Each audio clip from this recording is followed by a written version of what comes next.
According to the Muslim belief and Islamic scholarly accounts, the revelation of the Quran to the Islamic prophet Muhammad began in 610 AD. This is when we first hear of the God Allah and worshiping to him. But what many people don't know is that Allah is actually connected to Satan, Baal, as well as the coming Antichrist. And by the end of this video, I believe you'll see that Allah is not only associated with them, but actually is them. We'll start off with Allah's connection to Satan. In Islam, it is said that Allah has 99 names. Actually, when looking into it, he has over 99 different references.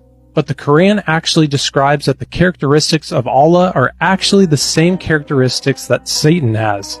In Quran 3:54, it says, "And the unbelievers deceived, but Allah deceived as well, for Allah is the best deceiver." Revelation 12:9, written 600 years before that verse in the Quran. "And the great dragon was cast out, that serpent of old called the devil and Satan, who deceives the whole world. He was cast to the earth, and his angels were cast out with him." This other verse in the Quran tells us that Allah is great at misguiding people. Surah 14:4, "And we never met a messenger save with the language of his folk, that he might make the messenger clear for them. Then Allah sendeth whom he will astray, and guideth whom he will. He is the mighty and wise." Here's what the Bible has to say about an entity that is good at misguiding people.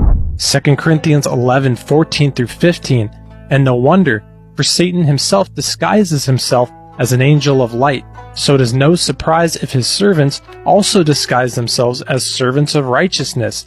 Their end will correspond to their deeds." If Allah is out there misguiding people, then he's tempting them away from the truth.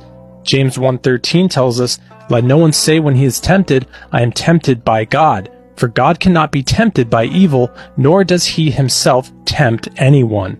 Now we'll look at how Allah's name, written in Arabic, actually looks exactly like how, in Greek, it's told to us the number 666 is the mark of the beast, as well as the Codex Vaticanus tells us of this mark.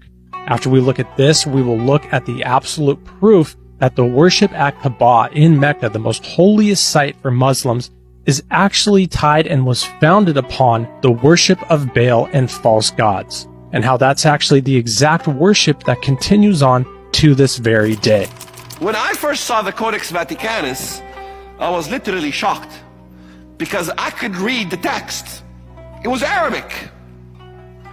And as I look at it, it had these, what thought these symbols. This